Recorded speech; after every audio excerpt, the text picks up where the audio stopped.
The origin of the Foundation for Evangelism was a group of visionary laity who came together way back in 1949.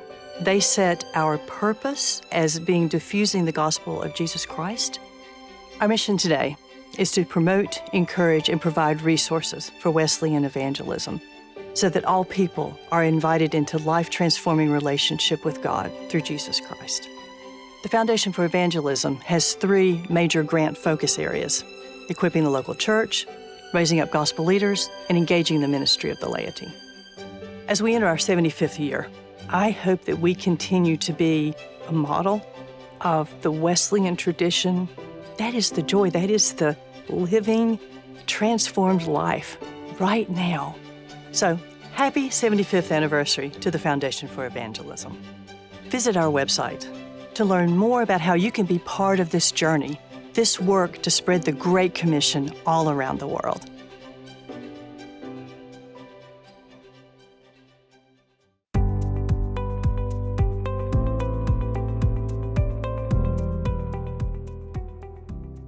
Welcome, and thank you for joining us as we continue to celebrate the 75th anniversary of the Foundation for Evangelism.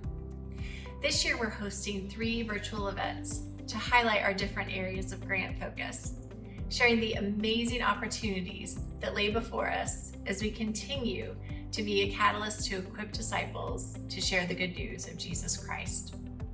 My name is Heather Lear, and I have the privilege of serving as the Vice President of Grants. And in my daily work, I get to watch and see the fruit of these grants by working with the recipients as well as partner institutions. It's a blessing to serve in this role and to see how God is using the Foundation for Evangelism truly to be a catalyst. And I'm excited for you to learn a little more about each one of our areas. Now, for the past 12 years, the Foundation for Evangelism has been an independent Wesleyan tradition organization. And as we've built relationships and listened and learned from our brothers and sisters across the Wesleyan family, we've discerned 3 key areas of focus for our grants: raising up gospel leaders, engaging the ministry of the laity, and equipping the local church. Today, we celebrate the Foundation for Evangelism's engaging the ministry of the laity, which began with the legacy of Dr. Harry Denman, a lay evangelist, and other visionary lay people who chartered the Foundation for Evangelism over 75 years ago. We'll also look at the ways the Foundation has supported programs, ministries, and grants that have engaged the evangelistic ministry of the laity, a practice essential to Methodism spread. And finally, we'll look at how the Foundation is casting a vision for even greater laity engagement and involvement in inviting all people into a life-transforming relationship with Jesus Christ.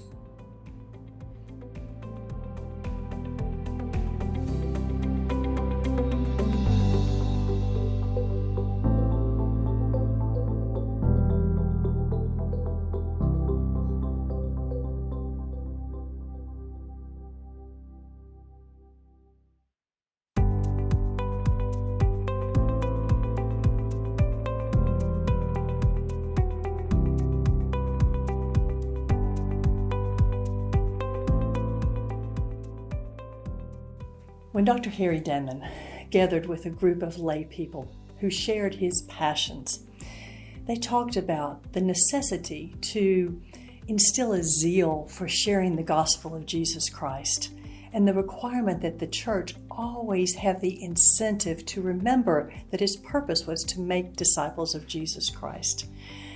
The resulting movement that came from that conversation became the Foundation for Evangelism. From inception, this organization has focused exclusively on the ministry of evangelism. We've never changed that mission. We've never been about securing an organization or upholding a denomination. We focused on the passion for the gospel of Jesus Christ. The fact that all people around the world should be invited into life-transforming relationship with God through Jesus Christ. And we took that care and direction that Dr. Denman and the lay people who were joining together had. And we said, this is our reason for being. This is the reason for the church to be. And we will remind the church that this is its purpose. The focus of the Wesleyan movement was built upon the strength and the engagement of its laity. It was not Methodist or Wesleyan without that energy and that direction. And so the foundation took unto itself that focus, that passion for having all priests, the priesthood of all believers, all laity, involved in its movement. If you look back at our history, you will see that consistently we have had a governing board that was made up of laity. In fact, even today, we require that 80% or more of our trustees be laity from across the Wesleyan tradition denominations. Our purpose is to instill evangelistic ministry, faith communities, local churches across the world that are there to remind the church, be the church, and engage the laity everywhere they have conversation and they live. One of the keys when you're founding an organization is to not only write down, but to model the behavior that you want to see in an organization. And that is very much what Dr. Denman did.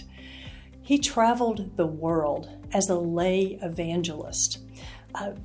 Korea, literally around the world with just the clothes on his back and his Bible. He was a voracious writer. He was a connector. He was a maker of relationships. But everything was about sharing his faith and inviting people to know Jesus. Now, from what I've heard of Dr. Denman, he would be very upset with us if we put him up on a pedestal because he was just another sinner who had found the glory of Christ. And he took that forward and he shared it in every breath and every day that he lived. And so I think that we should visit, get to learn from someone who actually met the man and who can tell you what it was like to be ministered to be invited, to be mentored by this great lay evangelist. Dr. Guy Ames is a trustee of the Foundation for Evangelism and has been a long-time advocate for us. He also, as a child, was mentored and greatly impacted by Dr. Harry Denman. I'd like to share just a sense of the man through Guy's personal story.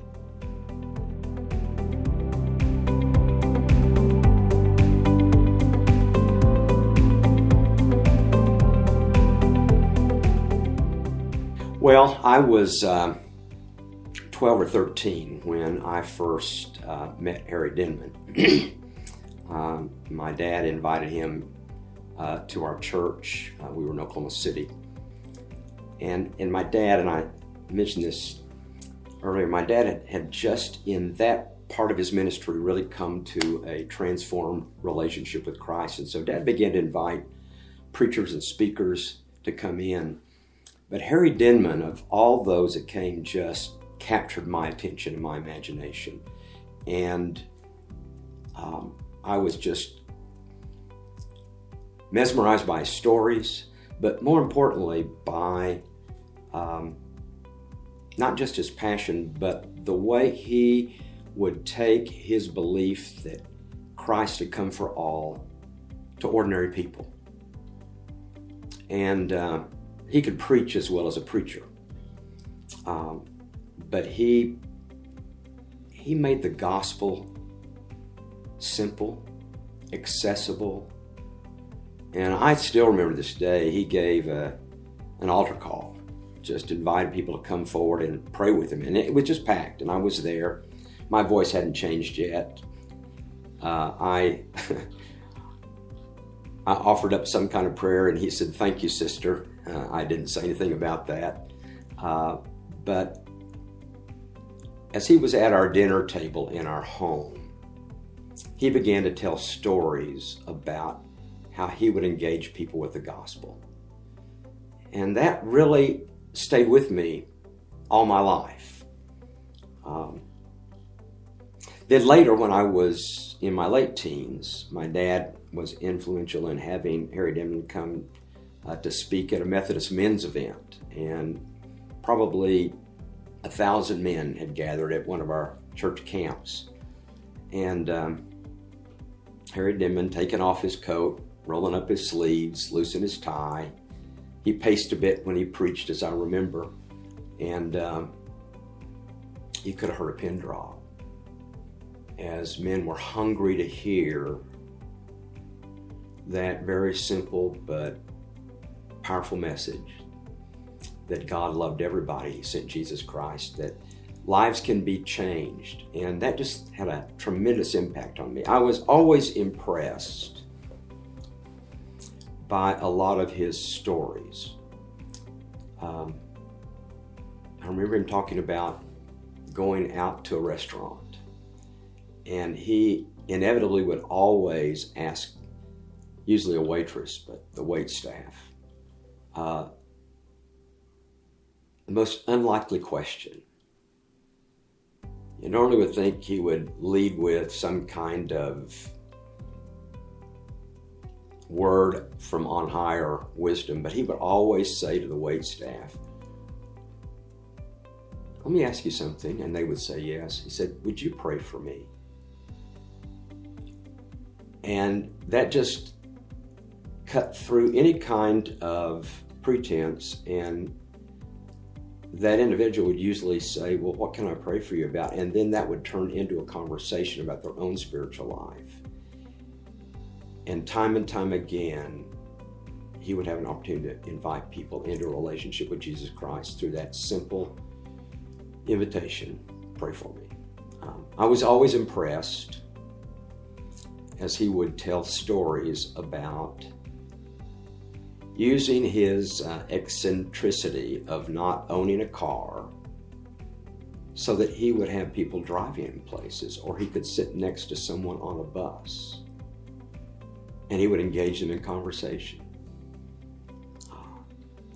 And so often those stories would end with someone having given their life to Christ, coming back to church. Those were simple tools. Later, when I, in my late teens, really felt God leading me to serve Him, those are the tools that I use with others. And as a young man, I had an opportunity to lead a lot of people into a relationship with Christ because he didn't expect it from someone like me. And I think that's the other thing that was so powerful about Harry Denman. He wasn't a preacher. He didn't look impressive. He was big, but he didn't look impressive. And when he would engage people in conversation, he caught them off guard. And as a result of that, they weren't putting up the walls. As a minister, after seminary, I realized that my ability to catch people off guard didn't have the same impact as it had earlier because they expect those questions from preachers. But when a lay person doesn't have a church job necessarily, or you don't relate them to a church job, talks about their spiritual life, it's amazing how many people will open up. And that was the impact that Harry Denman's messages had for me. The impact a person like Harry Denman could have, not just on those that he meets then, but on the generations to follow. Because I will say this, there are a lot of young people that have come through my ministry that never knew Harry Denman, but they received the benefit of what was passed on. And that's really the work of the gospel. One generation sharing with another one, with another one, with another one. One person sharing with another person the good news. As Guy has shared, The values that Dr. Denman and the laity who joined him in founding this organization, the values that they had ran strongly through every aspect of our charter, and we took that charter to heart. We existed to create an organization that consistently encouraged the church to share the good news of Jesus Christ, and also to be good stewards of finances that were entrusted exclusively for the purpose of encouraging that evangelistic work from generation to generation to generation. We don't do programming. Instead, we have taken the position of looking around and seeing where the Holy Spirit is bubbling up, where wonderful, innovative ministry is happening in the local church and through training of generations of leaders. And where we see that happening, we come alongside and provide resources, human and financial, to help make those efforts more than they could ever otherwise have been. And what you see as an outcome of that are volumes of training material and videos and leaders who credit the Foundation for Evangelism with kickstarting their ministry in the local church and in the world. We celebrate our role as a catalyst to equip, to encourage, to mentor, to train leader after leader after leader for that ever-changing landscape that is evangelistic leadership. As you might imagine, in 75 years, the places where the innovation was happening, where the Holy Spirit was bubbling up, they've looked very different. But let's take just a few moments now to explore some of those grants, the impact they had, and the outcomes that were resulting. In 2001, a journey began, a journey that would shape and deepen the Christian faith of countless believers. Through the combined efforts of the Foundation for Evangelism, Dr. Ron Crandall, the McCreeless Professor of Evangelism at Asbury Theological Seminary, and the General Board of Discipleship of the United Methodist Church, a faith-sharing resource called Witness, Exploring and Sharing Your Christian Faith, was launched. This 25-week experience was more than a simple study.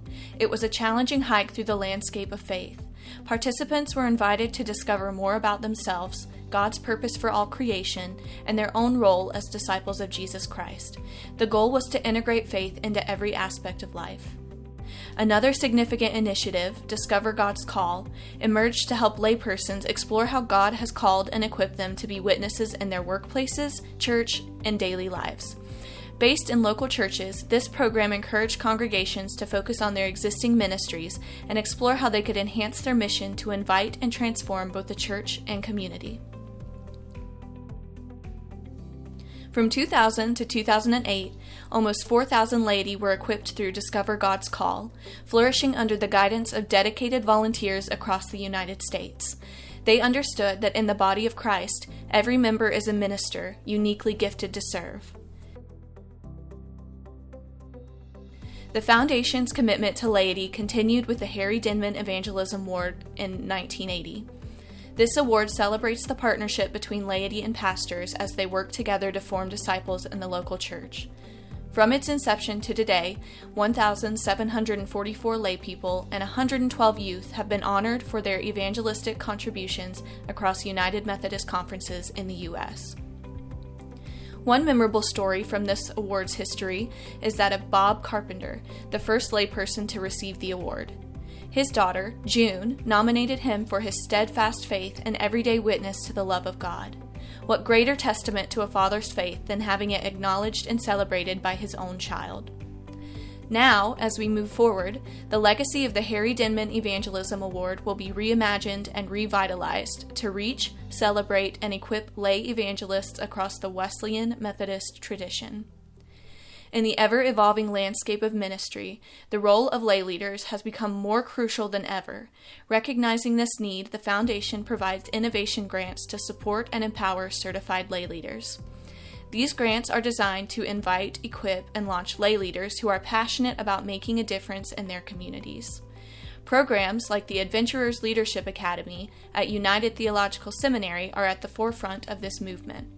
Dr. Michael Beck, director of the Fresh Expressions House of Studies at United Theological Seminary and a pastor for the Florida Conference of the United Methodist Church, has been one of the driving forces behind Adventurers Leadership Academy, or ALA as it's referred to by students, and will tell us a little more about the Fresh Expressions movement and ALA's approach.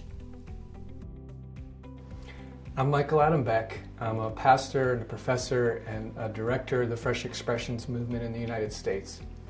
And my passion is to see lay people, the priesthood of all believers, come into the fullness of their calling. And so I serve churches where lay people are planting new expressions of church. These are churches that meet in dog parks and burrito places and EV superchargers, the normal spaces where people gather for life. And so my relationship with the Foundation for Evangelism is a partnership to equip laity to do that work in their daily lives. Fresh Expressions is a form of church for people that don't typically go to church or are not connected to any church. That's a growing number of people. People that are experiencing loneliness and isolation. And so the idea of Fresh Expressions is we go out and form communal life with Jesus in the normal spaces and rhythms where they do life. So let me actually show you what a Fresh Expression looks like. Join me at Bark Park in Wildwood, Florida, where a 70-year-old lay leader named Larry, who's served the church his whole life with his Prayers, Presence, Gift, Service, Witness. He's been on every committee, some of them multiple times, but still feeling like not living the fullest life in Jesus, the eternal life, a life of its significance. And so we began to ask Larry, what do you do normally in your daily life? And Larry talks about the dog park that he loves, where he gathers with his friends and they talk about sports and the weather. And now Larry's turned that space into a place of church. So Larry circles up his friends, they have a prayer time, then Larry shares a Jesus story, a short telling from the life or teachings of Jesus. And then he asks some questions, and people in the circle respond to those questions. So it's church, it's just church happening at a dog park. The humans come in, have a passing of the peace. The dogs come in, have a sniffing of the butts. We try to never get that crossed up. But that's his church happening in the beauty of God's creation. And Larry, a lay servant, is leading that community. And he's come alive in his own discipleship in new ways through cultivating this community. That's what a Fresh Expression is.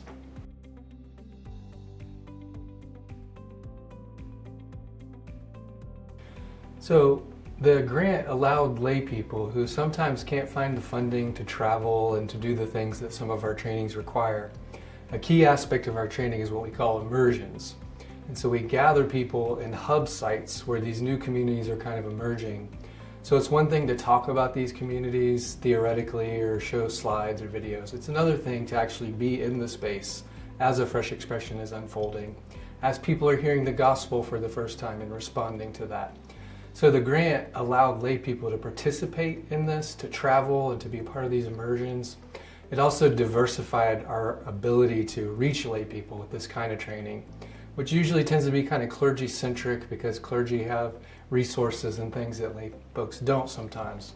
And so it expanded the diversity of our group of lay people.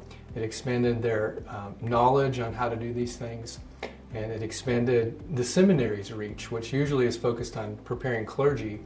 But now we're actually preparing lay people to be more fully the priests that they are in the priesthood of all believers.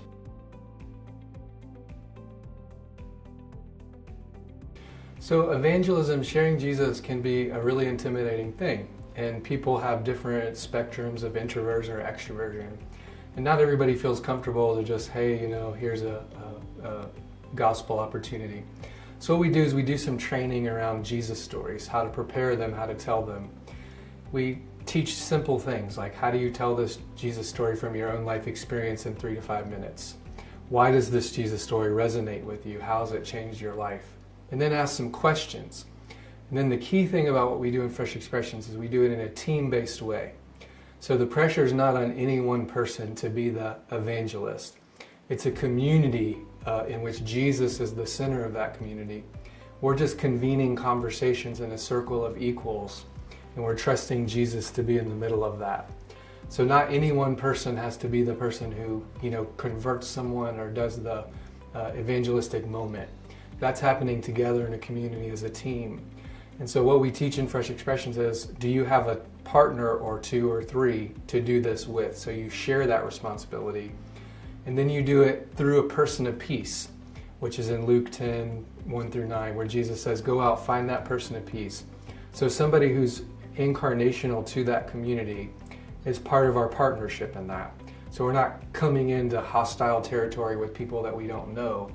We're listening, we're building relationships slowly over time, and we're naturally sharing our faith and why that's meaningful to us, kind of at the rhythm and pace that's right for the community. Here's the great thing about Jesus stories. They can be really short. You don't have to have a theology degree. And it can be one of our leaders who leads a church called Church 3.1, Denise, very new Christian for about 6 months. So she takes out her phone, she'll read a couple verses of the Jesus story, and she'll just ask a question, say, hey, this thing about Jesus really fascinates me. What do you think? This thing that Jesus said kind of disturbs me, or why did Jesus do this in this specific way? Do y'all have any thoughts on that? And so then the Bible itself is doing the evangelism, and people are reflecting on that scripture together. You don't have to be an expert to kind of share that part and raise those questions. But then there are some people who are really good storytellers, and they appreciate the art of kind of telling a story, setting a hook, engaging people in that way. Sometimes we teach them through a process we call a Lowry loop, where we want to set the tension of the story, like upset the disequilibrium, bring people into the story where they find themselves in it, and then get to resolution. And so we teach our people and our team to do that.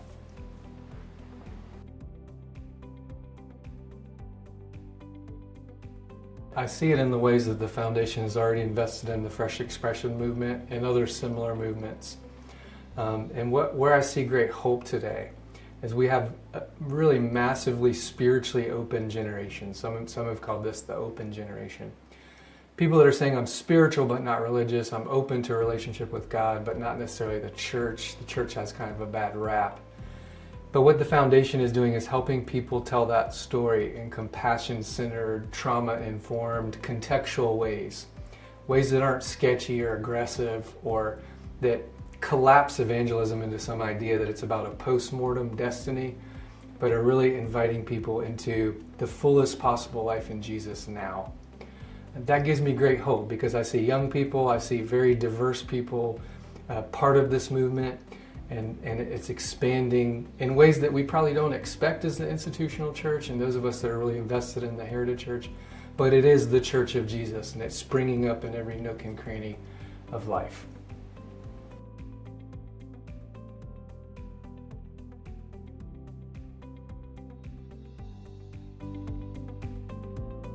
Hi, my name is Leslie Bowers, and I have been a participant in the ALA Fresh Expressions cohort in the year 2023-2024.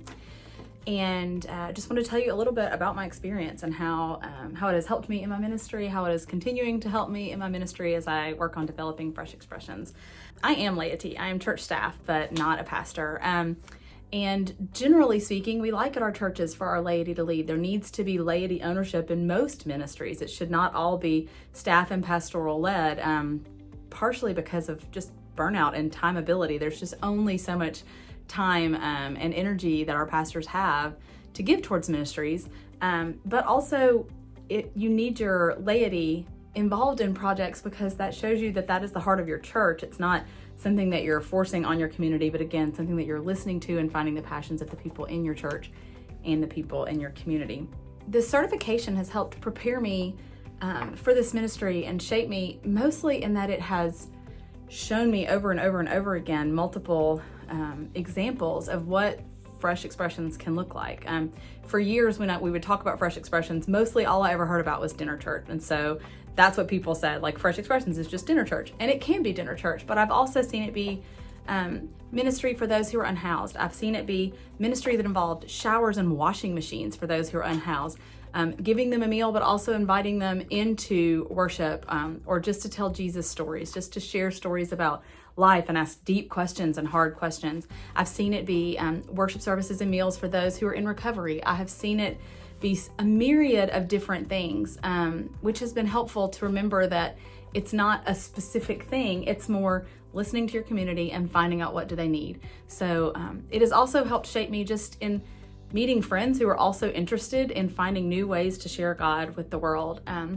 We've been able to brainstorm together. We've been able to sort of hone our ideas with one another by talking them through with one another, hearing other people's ideas and being inspired by them, but also saying, this is what I'm thinking, but I can't quite get my finger on it. Can you help me think it through? And being able to sort of break through and figure out what's the piece you're missing, or what is it that you need, or what might be your next step, has been really great. It also helps with the sustainability of any ministry, simply because I have a group of people that have the same shared language, have the same sort of experience in learning about this, that I can go to with questions, that I can talk to when I'm struggling with whatever ministry it is that I'm working on, but also that I can continue to hear, what is it that you're doing? Oh, a Bible study set in like a D&D group. That's really, really cool. I don't know that that's what my community needs, but like, how did you start that? What are the conversations? How did you start discipleship, or have you yet? Just to be able to have the conversations always helps keep your brain fresh on how you could be reaching out to the community differently. I think other than just seeing all of the examples and being inspired by the different ways that we can reach people in our community, and just being reminded over and over and over again that sitting in pews is not only not the only way to meet God, but maybe not even the best way to meet God anymore. Certainly not for people who are unchurched currently in our world. It's been so nice to see all of the different ways and be reminded that the ways that we share God is through loving people, meeting them where they are and having conversation with them and building relationship with them and letting them see who God is through us. The other thing that I've really gained from this is just being able to hash out my ideas, being in meetings with other people who are working on Fresh Expressions and telling them where I am, what I'm feeling called to. Is that enough? Is that okay? How do I reach these people? Is it okay if it's just this? Does it have to also be that? Having all of those conversations, being able to ask people who are further along and people who are sort of in the same boat that I am and talk through things really helps keep you on track, keep you focused, and also just is a constant encouragement that it doesn't have to be perfect for you to be present with people, which is sort of the whole point of Fresh Expressions. The ALA has really helped me a lot in my ministry. I'm not far along in my Fresh Expression, but it has constantly reminded me that success is not an end goal with a certain number of people in my church, but rather constantly seeing my community, seeing the people who are around me, recognizing the value in them, making sure they know they are valued, helping share God with them, be the hands and the feet, so that hopefully they can feel God's love through me.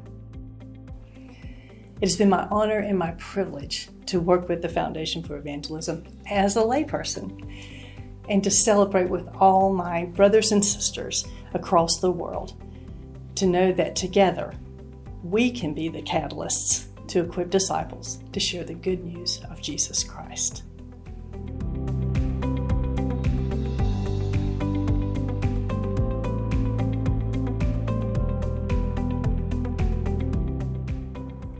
We're grateful for the years of impact and the lives touched through these stories and committed laity. We know these initiatives have made a difference. Now, as we move into the future, we seek to have a more consistent way of measuring and assessing our kingdom impact and how people live out their faith in their everyday lives. This past year, we launched a series of laity training events based on Mark Teasdale's book, Participating in Abundant Life. For decades, denominations have struggled to develop metrics and assessments that measured ministry effectiveness.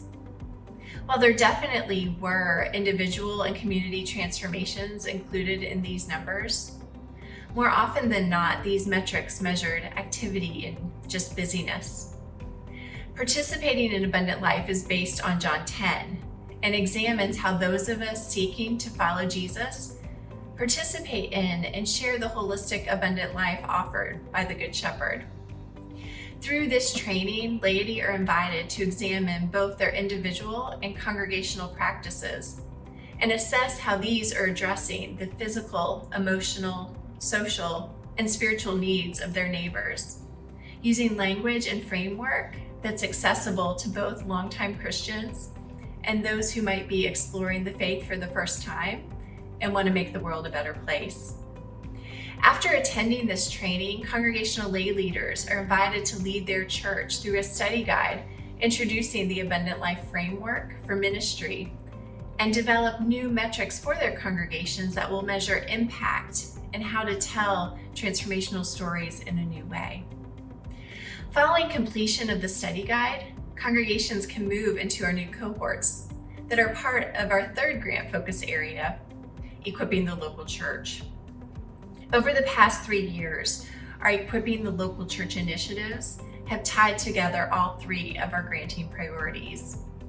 We will share these developments and stories in our final virtual event of the 75th anniversary year on Thursday evening, October 17th.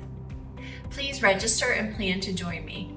And I promise you, you will be inspired by what God has and continues to do through these passionate teams of laity and clergy working together, and congregations that aren't mighty in numbers or dollars, but recognize their gifts and opportunities to be used by God in their communities. In the meantime, please make sure you're signed up for our mailing list, social media channels, and have our website bookmarked. There's lots of great resources and stories we'd love for you to access and use. Thank you again for joining us this evening, and I hope you'll join us on October 17th. Blessings and good night.